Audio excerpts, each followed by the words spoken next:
La Porsche 911, vous la connaissez tous, c'est une voiture qui a bâti son succès sur sa sportivité, mais aussi sa polyvalence. Alors quand AMG tente de le concurrencer avec son nouveau coupé GT de 510 chevaux, on est d'abord tenté de savoir s'il est aussi à l'aise à l'épreuve du quotidien que la 911, sa nouvelle ennemie jurée.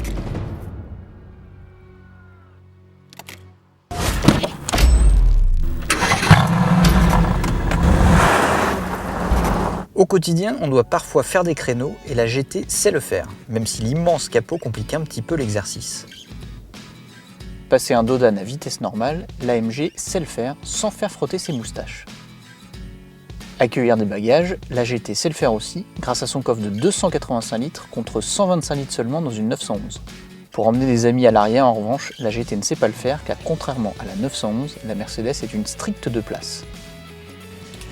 Reste l'épreuve des bouchons où la GT se débrouille plutôt bien avec sa boîte à double embrayage. Alors on termine avec l'épreuve des longs trajets où la GT est assez silencieuse même si on entend bien le bruit des pneus à 130 à l'heure. Par contre elle manque un peu de confort, la suspension est assez dure, les sièges aussi. Donc du coup on va vite quitter l'autoroute pour enfin passer aux choses sérieuses.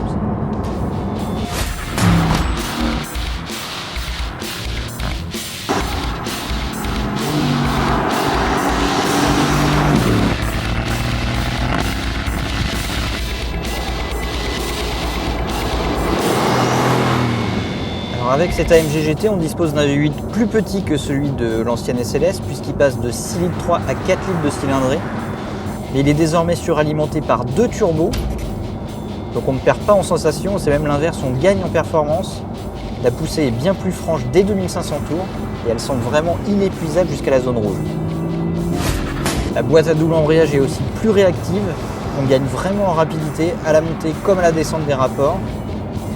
Quant à la sonorité, alors elle n'est plus aussi caverneuse que l'ancien V8 atmosphérique, mais elle reste très sympathique avec l'échappement actif en position sport. D'ailleurs, je vais me taire un petit peu pour que vous puissiez en profiter.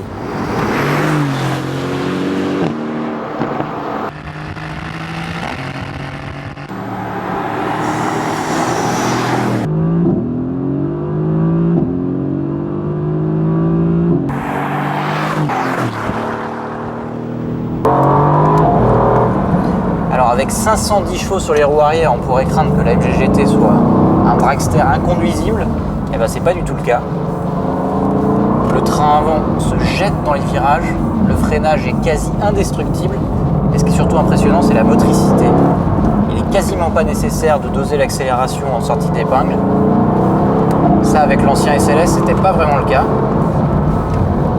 Alors bien sûr, ça veut pas dire qu'on peut plus du tout glisser avec la AMG GT.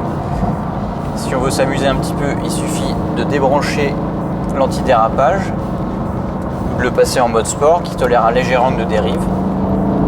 Là, on va le débrancher complètement, voir ce que ça donne.